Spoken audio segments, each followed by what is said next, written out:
시청자와 함께하는 시민데스크. 새해 시작과 함께 경기 동향을 짚어보는 경제 뉴스 많이 보셨을 겁니다.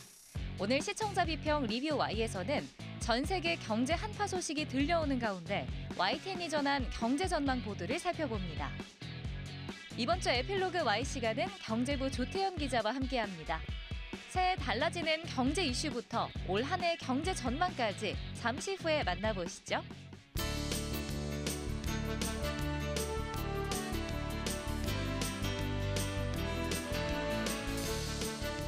네, 설 연휴에 인사드립니다. 시청자 여러분 새해 복 많이 받으시기 바랍니다.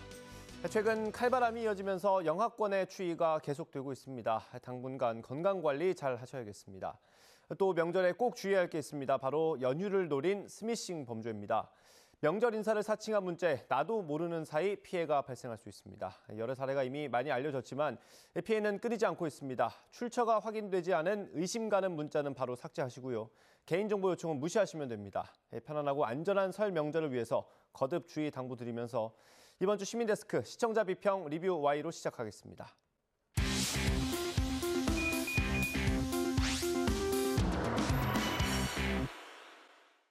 네, 세 분 어서 오십시오.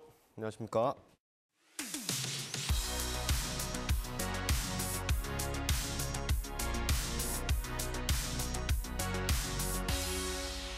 네, 시청자 비평 리뷰 Y 시작하겠습니다. 먼저 정영희 시청자 평가원께서 꼽아주신 오늘의 주제부터 들어보겠습니다.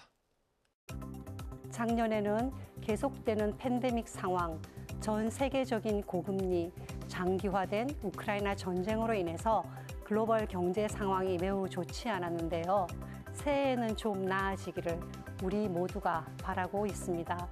오늘 리뷰와이에서는 금년의 경제 전망은 어떤지 민생 경제에 초점을 두고 YTN의 보도를 살펴보겠습니다. 네, 최근에 경제 상황이 많이 안 좋습니다. 또 해가 바뀌었고 정부 정책에도 많이 변화가 있죠. 그래서 경제부가 좀 많이 바쁠 것 같은데 어떻습니까?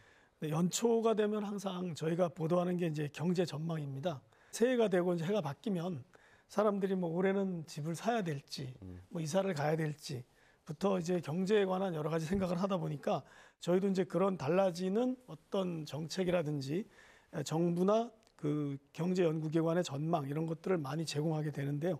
뭐 당연히 그런데 이게 뭐 집을 사는 문제가 사실은 또 금리와 연결이 돼 있고 그러다 보면은 한국은행의 어떤 기준금리도 또 중요한데 또 우리나라 금리가 미국 그 기준금리에 또 영향을 받기 때문에 미국 경제도 소개해야 되고 이러다 보니까 사실 이게 그냥 단순히 국내 뉴스가 아니고 경제 뉴스가 아니라 결국 국제 뉴스도 포함되고 뭐 그러다 보니까 또 다른 나라 상황은 어떤지 이러다 보니까 주요 국가 상황도 알아봐야 되고 이게 사실 많은 뉴스가 경제 뉴스입니다. 그런데도 이제 시청자들의 어떤 경제적 결정에 도움이 될 수 있는 정보는 무엇인지 그런 것들을 보통 연초에 많이 보도하게 되는 것 같습니다. 예, 그러면 최근에 YTN 경제 보도 어땠는지 좀 살펴보겠습니다. 먼저 평가원님부터 들어볼까요? 네, YTN의 경제 뉴스를 전반적으로 포괄적으로 한번 살펴보았는데요. 금년의 상반기에도 경제 상황의 변화를 기대하기는 어렵다라는 생각이 들었습니다. 지난 11일에 보도된 내용인데요. 올해 세계 성장률 1%대 하향, 경기 침체 경고 대담을 살펴보았습니다. 이 뉴스는 경제 소식을 빠르고 그리고 친절하게 전달한다라는 앵커의 멘트로 시작을 했는데요. 세계은행의 그 보고서에 대한 대담 내용이었습니다. 네. 이 보고서에서는 금년에 세계 경제 성장률을 2.7%, 그러니까 지난해 3%보다 훨씬 낮은 수치죠. 예. 그렇게 예상을 했고요. 선진국의 경기 침체가 더 클 것이라고 그렇게 말을 했습니다. 출연한 경제 전문가는 경제 성장률 예측치가 이렇게 낮을 수밖에 없는 이유를 세계적인 물가 상승 그리고 그것을 막기 위한 또 기준금리 인상 또 그러다 보니까 기업의 투자가 축소되는 상황 그러다 보니까 또 소비가 위축되는 이런 순환의 고리를 통해서 설명을 잘 했고요. 그와 더불어서 장기화된 우크라이나 전쟁 이런 요소들을 가지고 세계 경제 예측치가 그렇게 낮을 수밖에 없는 이유를 잘 설명을 했습니다. 네. 그리고 또 이 내용에서 보면은 중앙은행의 정치적 독립성을 강조했던 파월 의장의 발언을 이렇게 전달을 했는데요. 이것을 해석한 부분이 좀 흥미로웠습니다. 출연자의 발언을 통해서 정치와 금리 정책의 관계 그리고 금리 정책과 물가 그리고 물가와 민생 경제 이 관계가 전부 다 연결되어 있음을 포괄적으로 그리고 통합적으로 이해를 할 수가 있었습니다. 저도 글로벌 경제 상황과 함께 동향을 분석해보는 대담에 좀 주목을 했는데요. 지난 13일 이창용 한국은행 총재가 올해 경제 성장률이 1.7%보다 낮게 될 것이라고 전망을 했는데, 불과 2개월 전인 11월 달만 해도 1.7%를 얘기를 했었던 상황이거든요. 낮아진 이유에 대해서 중국의 지금 코로나 정책을 완화를 하면서 그것들을 이유로 언급을 했었습니다. 중국의 어떤 경제, 사회 동향의 파악은 이제 국내 경제 상황을 이해하는데 굉장한 중요한 축이 된 지 굉장히 오래된 것인데요. 그런 측면에서 빗장 푸는 중국, 마냥 웃을 수 없는 우리 경제 대담이 굉장히 유익했습니다. 중국의 제로 코로나19 정책 중단을 포함해서 중국 내 잠재된 경제 불안 요인, 그리고 미중 갈등 상황 등 국내 경제에 영향을 미칠 수 있는 중국 내 이슈를 종합적으로 분석해 좀 많은 도움이 됐습니다. IMF 총재가 이제 중국이 향후 몇 달간 경제 성장에 어려움을 겪을 것이고 이로 인해서 이제 글로벌 경제 성장도 굉장히 부정적인 영향을 줄 거라는 발언을 소개를 했고, 대담에서는 그것에 관한 구체적인 근거를 다루었습니다. 코로나로 인한 확진자와 사망자의 증가, 그리고 중국의 잠재된 어떤 자본 유출 이슈, 그리고 이제 부동산 이슈 세 차원에서 분석을 하고 있습니다. 이런 거는 사실 기사로만 봐서는 사실 어렵고요. 그래서 전문가 출연이 굉장히 유익했던 것 같습니다. 네, 그렇습니다. 인상적이었던 거는 대담자의 어떤 전문적인 분석도 되게 좋았지만은 앵커의 어떤 구체적이고 심층적인 질문이 전체적으로 어떤 대담의 질을 높였고 중국과 관련해서 국내 경제를 이해하는 데 좀 큰 도움을 주었던 것 같습니다. 전문가의 목소리를 통해서 글로벌 경제 상황을 들어볼 수도 있었는데요. 그것에 이어서 또 YTN에서는 전문가와 함께 시청자 궁금증을 풀어가는 그런 콘텐츠를 만들었습니다. 1월 6일에 보도된 내용인데요. 시민이 묻고 전문가가 답하는 올해 경제 전망은이라는 뉴스에서는 물가가 과연 잡힐까? 그리고 고금리 상은 언제까지 지속이 될까? 지금 상황에서는 저축이 좋을까? 아니면 투자가 좋을까? 이런 시청자들이 궁금해하는 상황들을 질문을 하고 거기에 대해서 전문가가 답변하는 내용이었습니다.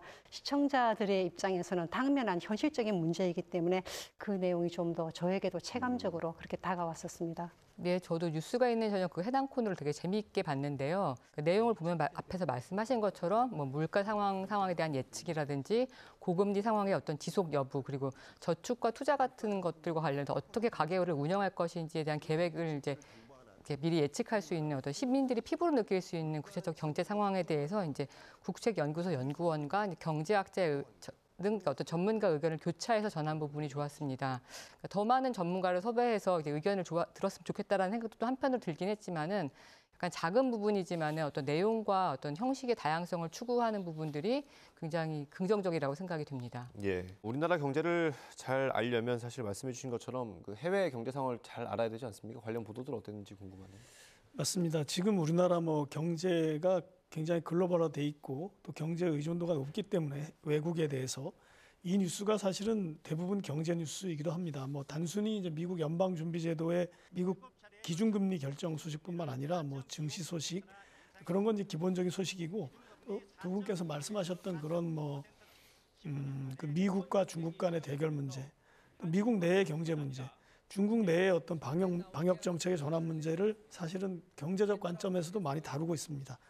그리고 이제 여기에 하나 덧붙인다면 이제 우크라이나 전쟁 문제, 이 부분도 사실 세계 곡물 가격이나 원자재 가격, 천연자원 가격에 영향을 많이 주기 때문에 그런 것들도 경제적 관점에서 사실 보도를 많이 하고 있습니다. 앞으로 이런 보도는 저희가 구체적으로 경제와 관련됐다 혹은 이게 돈 버는 뉴스다 이렇게 말씀은 못 드리지만 전체적으로 경제적 관점에서 그 시각에서 이렇게 많이 보도하려고 노력하고 있습니다. 예.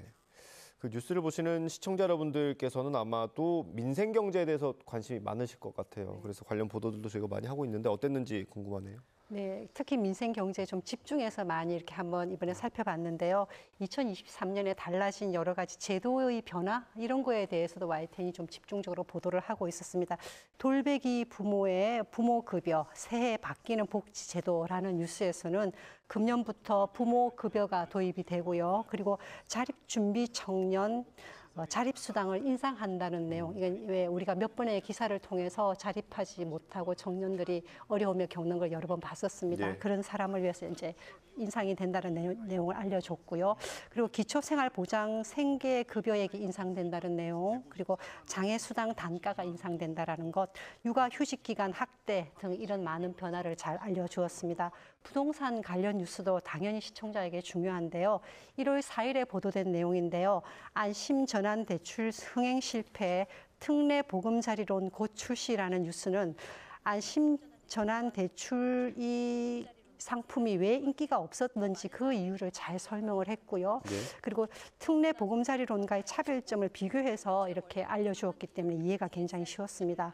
당장의 물가와 관련된 것 못지않게 시청자들은 국민연금과 관련된 미래와 관련된 것이죠. 그죠? 이거에도 크게 관심이 있는데요. 그 점에서 본다 그러면 1월 3일에 보도된 뉴스 국민연금 더 내고 늦게 받나 자문위 개혁안 윤곽이라는 주제로 그 내용을 전달을 했습니다.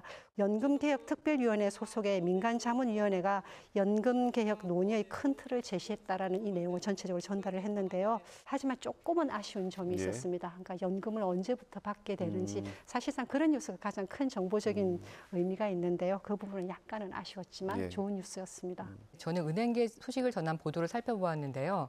5억 받고 나가 버텨 은행권 만 40세도 희망퇴직이라는 제목의 대담이었는데, 그러니까 어떤 금융권의 어떤 인력 변화를 좀 가늠할 수 있는 뉴스였습니다. 은행권에서는 보통 연말 연초 정기 인사 전에 이제 희망퇴직을 이제 받는데요. 해당 대담에서 약간 주목을 했던 점은요.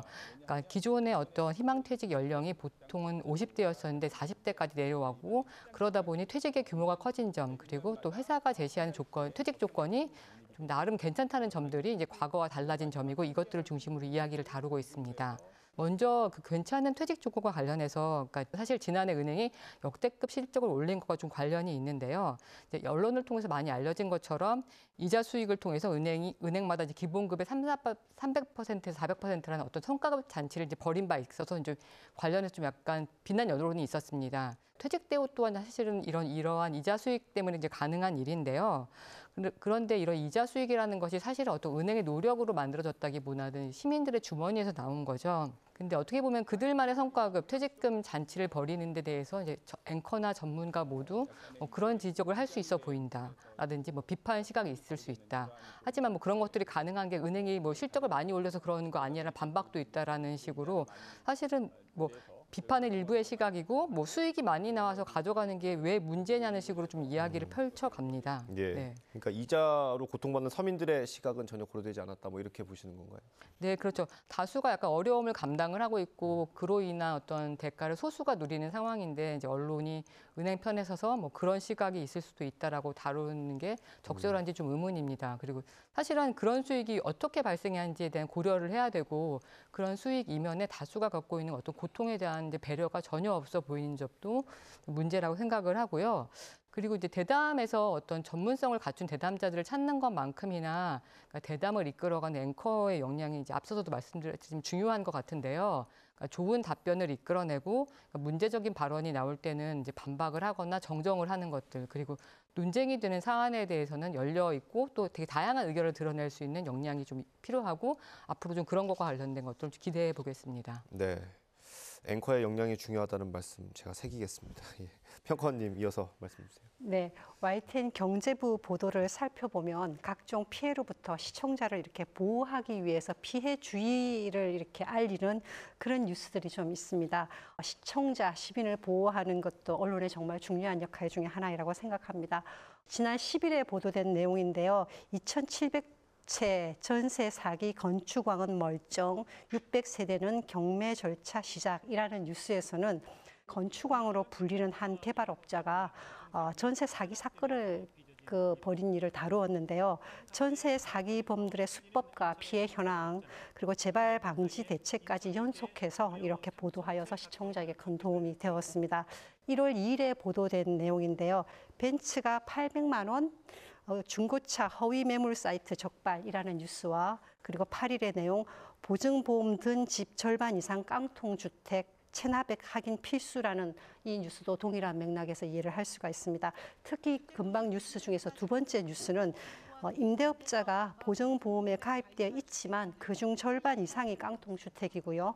그리고 경매로 집이 팔려도 세금이 많다면 보증금을 돌려받기 어렵다라는 일반적으로 시청자들이 잘 모르는 내용일 수도 있습니다. 네. 확정일자만 받아놓으면 안전하다고 생각을 하거든요. 근데 이런 뉴스는 정말로 중요한 정보가 아닌가라는 생각을 했습니다. 그리고 소비자 권익 보호를 위한 정보도 있었는데요.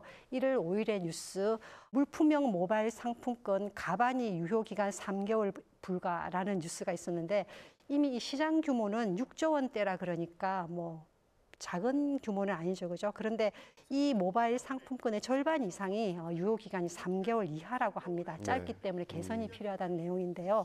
한국소비자보호원이 최근 3년간 그런 받았던 피해 구제 신청 중 보니까 유효기간 경과와 관련된 내용이 58%로 가장 많았다고 합니다. 소비자원은 관련 표준 약관에선 유효기간을 1년 이상으로 이렇게 정하도록 하고 있으며 또 원재료 가격 상승 등이 있다 하더라도 추가 대금을 요구할 수 없다 이렇게 정해놓고 있긴 하지만 제대로 지켜지지 않는다고 합니다. 언론이 지속적으로 그런 내용을 보도하고 압박을 하면 아마 개선이 되지 않을까라는 생각을 합니다. 네. 두 분께서 YTN 경제 관련 뉴스 전반적으로 짚어주셨는데요. 실장님 덧붙이실 말씀 있으십니까? 네, 이런 말이 맞는지 모르겠는데 이제 경제는 심리다 이런 말을 많이 듣거든요. 이게 사실 경제 전망을 정확히 하기가 어려울 때 많이 쓰는 것 같습니다. 그러다 보니까 이제 뭐 물잔에 물이 반이 있을 때 긍정적으로 생각하는 사람은 아직도 반이 남았다 이렇게 생각하는 그런 이제 얘기를 많이 비유를 하는데 그러다 보니까 이제 또 그렇게 또 보도를 하다 보면 잘못해서 이렇게 실수를 저지르는 경우도 있는 것 같아요. 제 취재 경험을 통해서도 약간 생각이 나는 게 있는데 2021년 하반기에 중국에서 요소 가격이 올라가지고 국내 요소수 사태가 생겼습니다. 그런데 중국에서는 사실 석탄 가격이 오른 것으로부터 시작이 됐거든요. 제가 그때 거기서 취재를 했는데 석탄 가격이 올랐는데 석탄에서 요소가 추출되고 그래서 요소 비료 값이 올랐고 요소 비료를 좀 함부로 가격을 올리지 말라라는 중국 내부의 정부의 지침이 있었습니다. 근데 그게 한국에서는 요소수 사태로 터진 겁니다. 그래서 그걸 보고서 제가 우리 경제가 이렇게 중국하고 밀접하게 연결되어 있구나를 생각했는데 사실 그런 것도 좀 이제 취재를 하는 기자 입장에서 미리 알았더라면 좀 더 좋지 않았을까. 물론 정부 책임을 많이 묻긴 했지만 거기 있었던 기자로서는 기자들도 이런 걸 좀 알았으면 좋았겠다라는 어떻게 보면 반성적인 생각을 하게 됐습니다. 그러니까 언론이 사실은 이제 경제 뉴스를 다룰 때 누구에게 이득이 되게끔 한다라는 생각도 중요하지만 굉장히 신중하게 해야 되고 또 피해를 보는 사람도 있다는 점도 생각을 해야 되고 또 이런 점은 또 취재를 열심히 해서 또 경제적인 뉴스를 빨리 전달해 줘야 되는 책임 그런 것도 있는 것 같습니다. 그러고 보니까 책임이 굉장히 무거운 것 같습니다. 알겠습니다. 오늘 리뷰 Y 내용 정리 한번 해보겠습니다. 이것만은 꼭 시간입니다. 평가원님부터 한 줄 요약 들어보겠습니다. 시청자에게 주목하는 YTN의 경제 뉴스를 기대한다라고 말씀을 드리고 싶은데요. 저널리즘의 역할 중에서는 시대가 변해도 변하지 않는 것이 있는데 바로 시민을 위한 언론, 즉 시청자를 위한 방송입니다. 지금 우리는 글로벌 팬데믹 이후에 적어도 3년 동안은 경제적 고통 속에 있습니다. YTN의 경제 뉴스가 그 시선을 시청자에게로 이렇게 두고요. 그리고 시민에게 중요한 경제 현안을 잘 포착을 해서 토론하고 타협안을 제시하는 그런 공공의 포럼의 장으로서 저널리즘 역할을 잘 수행해 주시기를 기대를 하고 있습니다. 네, 잘 들었습니다. 이선민 박사님 한 줄 평 들어보겠습니다. 시청자가 공감할 수 있는 경제 보도를 부탁드립니다. 경제 현상에 대한 정보 전달뿐만 아니라 현상을 어떤 관점으로 봐야 할지, 시민들과 어떤 관련이 있는지 더 많이 고민해서 보도하시길 바랍니다. 네, 알겠습니다. 오늘 리뷰 Y 순서는 여기서 마치도록 하겠습니다. 세 분 오늘 말씀 감사합니다.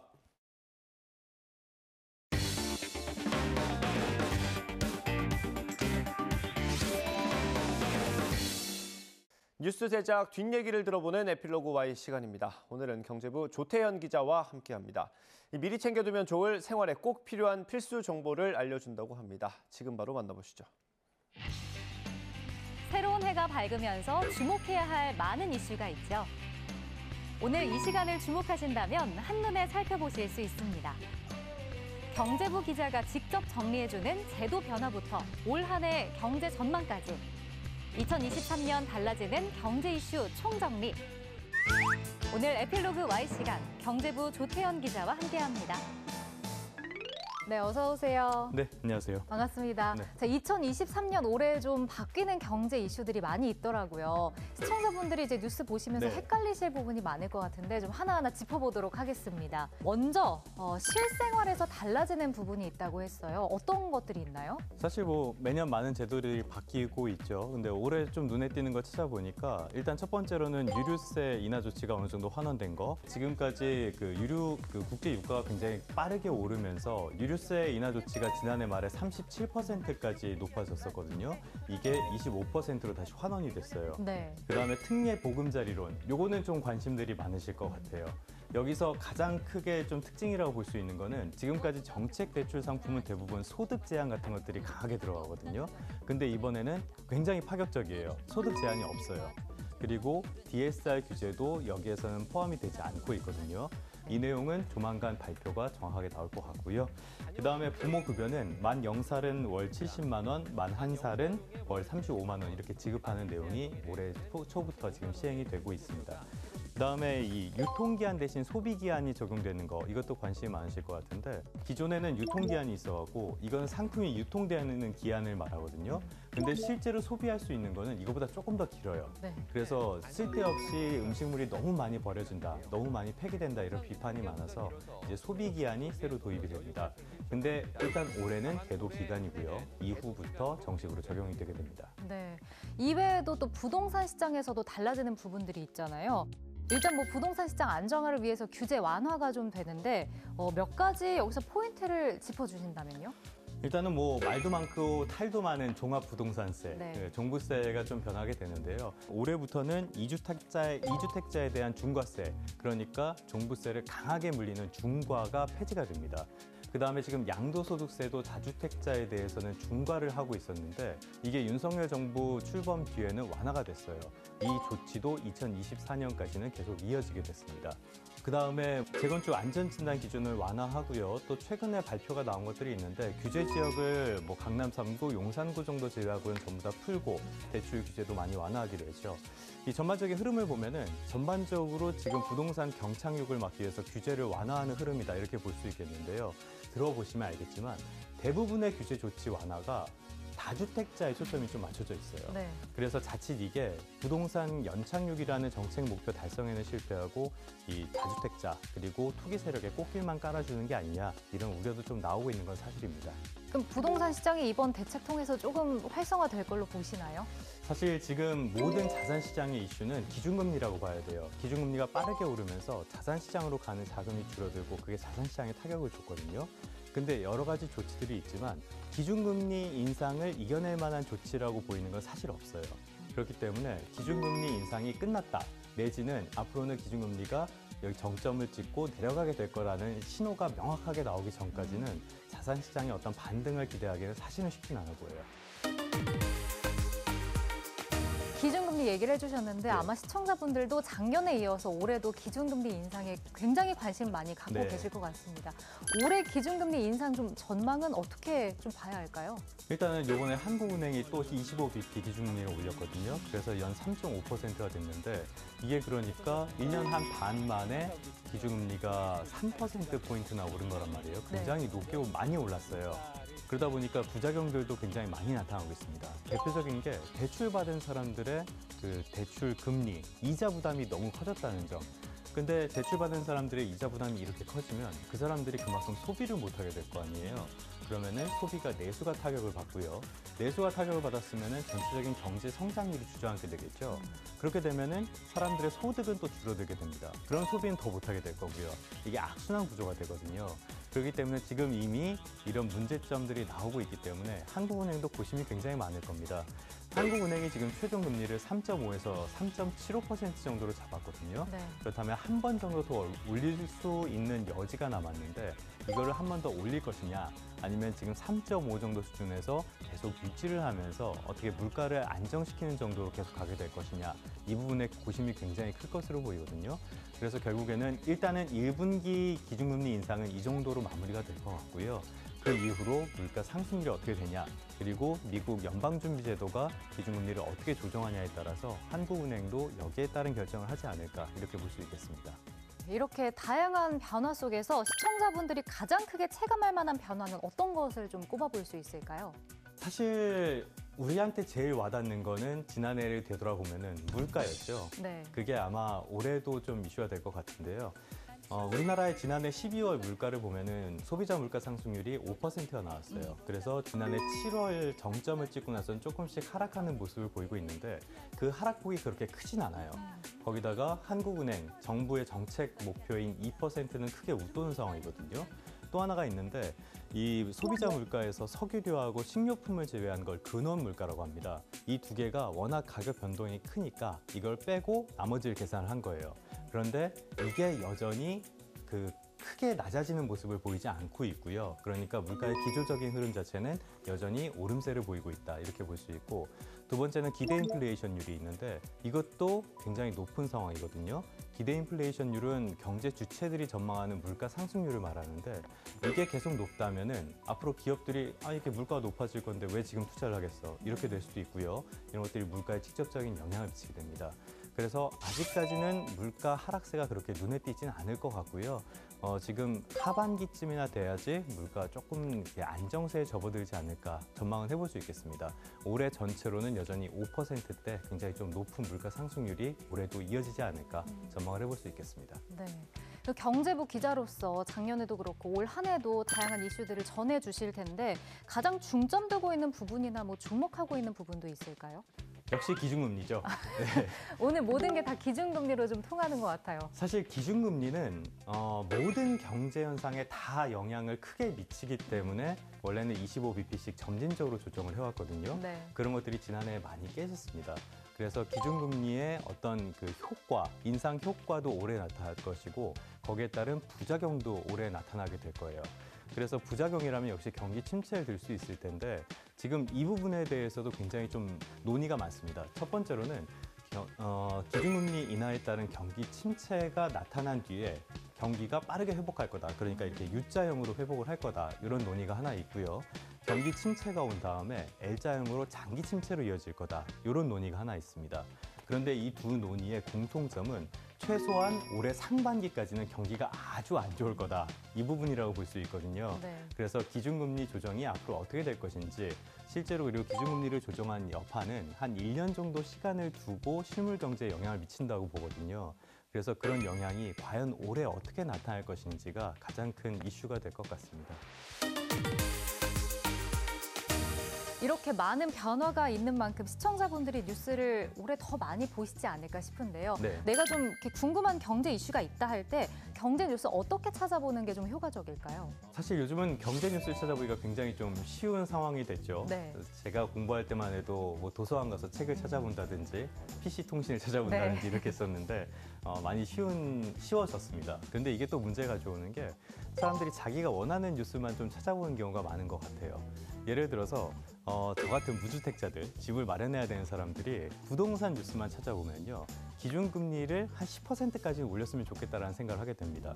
그런데 기준금리를 그렇게까지 올리면 내가 집을 마련할 수 있어도 나라 경제가 완전히 주저앉게 되겠죠. 네. 이렇게 해서 자기가 관심 있는 것만 보지 말고 좀 어떤 거시부터 해서 복합적인 내용들을 다 골고루 보시는 게 어떤 경제 전반을 이해하는 데는 도움이 많이 되지 않을까 싶습니다. 경제 뉴스도 좀 골고루 봐야 한다라고 네. 좀 짚어주셨는데 혹시 우리 YTN 뉴스라든지 유튜브에서도 좀 이런 것들 다루고 있는 게 있나요? 일단 YTN 기자들이 만드는 경제 뉴스는 포털 사이트에도 다 올라가고요. 그다음에 방송을 통해서 보셔도 좋지만은 유튜브 같은 곳에서도 저희 기사들은 다 올라오고 있습니다. 그리고 출연 같은 것들도 다 거기에 원래대로 올라가니까요. 그걸 참고해 보셔도 좋겠고요. 그리고 YTN 경제부에서 운영하는 아는 경제라는 유튜브 채널도 있거든요. 네. 그쪽에 오시면은 또 방송에서 소개하지 못했던 다른 소식들도 그쪽에서 다루고 있으니까 참고를 해주시면 좋겠습니다. 네, 시청자분들도 그렇고 저도 그 아는 경제 포함해서 우리 YTN 경제 뉴스 좀 많이 찾아봐야겠습니다. 사실 시청자 입장에서 보다 보면 경제 뉴스는 좀 어려울 수밖에 없거든요. 우리 YTN 경제 보도가 어떤 지향점을 갖고 있는지도 좀 궁금합니다. 일단은 YTN에서는 많은 경제 이슈들 그리고 생활 경제 중심으로 그거를 쉽게 풀어서 전달해 준다는 걸 목표로 가지고 있거든요. 네. 이게 잘 되고 있는지는 모르겠는데 일단은 많은 분들이 경제 뉴스를 어렵게 생각하신다는 거는 경제 뉴스의 전달 방법에 문제가 있는 거 아닌가 이렇게 생각을 하고 있고요. 거시 정책부터 모든 미시까지 모든 걸 다 봤을 때 경제 전반을 이해할 수 있게 되거든요. 네. 그래서 뭐 기자들이 스튜디오에 나와서 출연도 많이 하고 하니까 더 관심을 가져주시면 더 쉽고 좋은 보도하도록 노력하도록 하겠습니다. 네. 2023년 올 한 해에도 많은 경제 이슈들이 있을 텐데 앞으로도 YTN 경제부에서 좀 알기 쉬운 뉴스 많이 전해주시길 바랍니다. 노력하겠습니다. 네, 오늘 함께 해주셔서 고맙습니다. 네, 고맙습니다.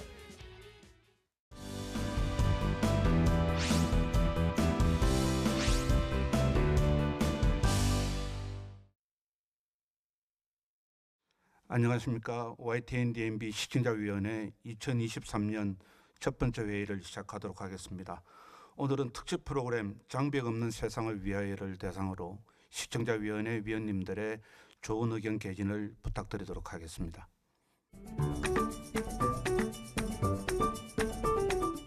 최근에 아시다시피 지속적으로 이루어진 전국 장애인 철폐 연대 이하 전장연의 출근 시간의 지하철 시위에 대한 갈등이 지속적으로 이루어지고 있습니다.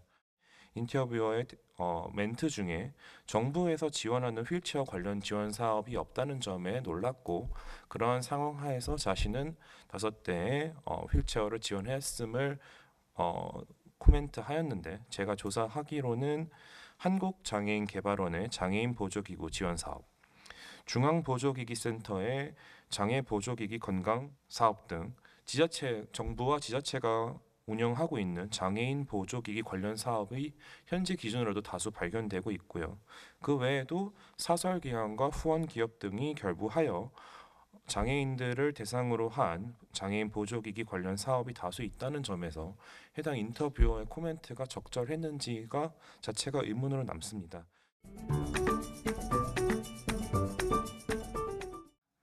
장벽 없는 세상을 위하여는 장애인 이동권의 보장을 방해하고 있는 요소로 경사로 미확보, 지하철 역사의 장애인 동선 부재, 사람들의 인식 문제 등 다양한 요소들을 제시하고 있는데 이러한 부분과 관련해서 현재 이루어지고 있는 장애인들의 집단 행동이나 이로 인해 촉발된 사회의 논의 등을 좀 더 적극적으로 다루어 보았으면 어땠을까 하는 생각이 듭니다.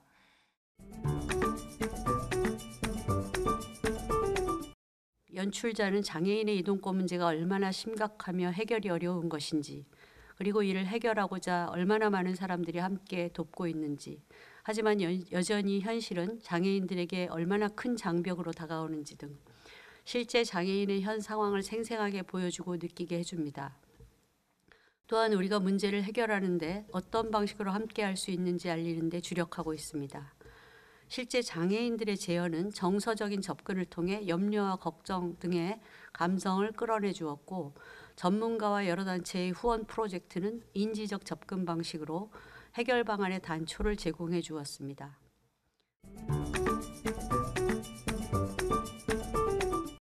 일부와 2부의 솔루션 제시 방안에 관해서도 좀 아쉬움이 남습니다. 특히 2부 이동권 문제는 휠체어 이용 장애인들의 개별 인터뷰나 사례를 단선적으로 구성하여 보여주기보다 객관적인 사실관계를 비교, 강조하는 접근 방법을 택하는 것이 훨씬 더 설득적이었을 것으로 생각합니다. 끝으로 이동권 문제를 집중적으로 다룬 2부의 나레이션의 톤 앤 매너가 좀 아쉽습니다.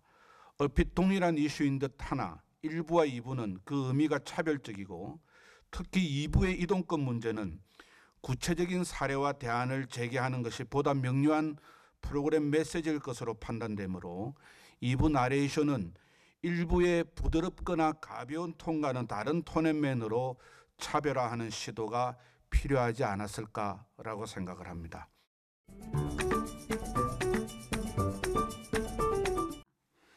가장 훌륭했던 점은 이슈화된 장애인 단체의 어떤 주장에 힘을 실어주는 것이 아닌 실제 장애인들의 이동권이라든가 또 우리나라의 장애인 지원금 관련 문제라든가 또 법제화되었지만 예산 편성되지 않은 점, 그리고 OECD 국가 중에 GDP 대비 장애인 복지 지출 등 사실관계에 집중해서 현안 이슈와는 별개로 실제 문제에 좀 더 가까이 다가간 편성이 아주 좋았다고 보여집니다. 그러나 추가적으로 서울시청 복지정책실 등에서 장애인 복지 관련 실제 집행기관들의 현재 수행 업무 등에 대하여도 취재가 되었다면 좀 더 균형 잡힌 프로그램이 되지 않았을까 하는 아쉬움은 있었습니다. 프로그램의 초점 자체가 현재 불편을 겪고 있는 장애인에 맞춰져 제작되어서 국가적 차원에서 어떤 예산 편성 그리고 집행 등을 진행하고 있는지에 대한 초점은 비춰지지 않아서 치우쳐진 느낌이 들었습니다.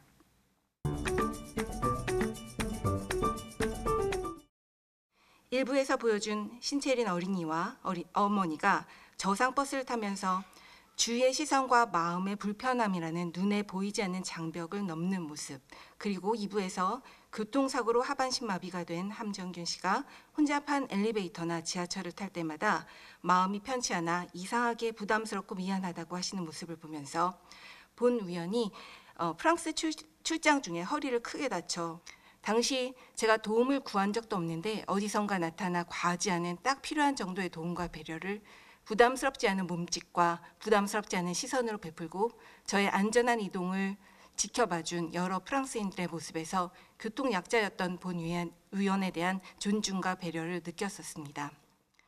그래서 어느 영화의 대사 I see you가 함축적으로 의미하는 것처럼 우리 사회 구성원 하나하나가 각자의 모습과 능력은 다 다르지만 같은 인간 대 인간으로 서로의 아픔과 고통과 필요를 굳이 크게 외치지 않아도 느끼고 보고, 그래서 서로의 부족한 부분과 필요를 기꺼이 솔선해서 채워줄 수 있는 누구나 행복한 세상을 만드는데 필요한 시선과 의식의 변화와 전환을 가져올 수 있는 지속적인 노력과 그 역할을 YTN DMB가 감당해 주시면 어떨까 부탁드려 봅니다. 감사합니다.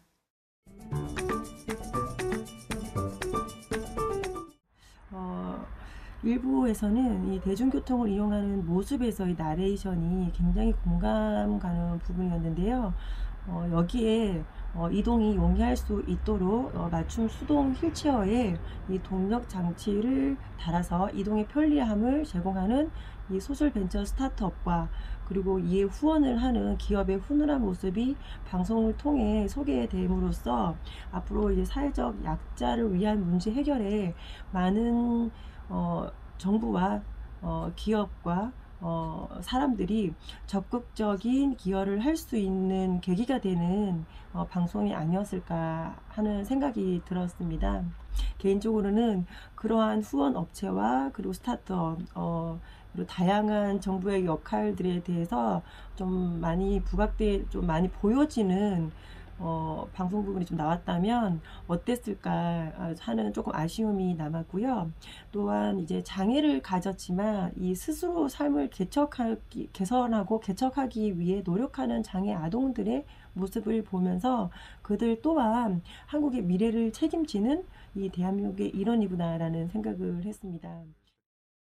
오늘 제시된 다양한 의견을 바탕으로 향후 우리 YTN DMB가 보다 좋은 방송을 위해 배전의 노력을 기울일 것을 믿음치 않으면서 2023년 1월 YTN DMB 시청자위원회 회의를 모두 마치도록 하겠습니다.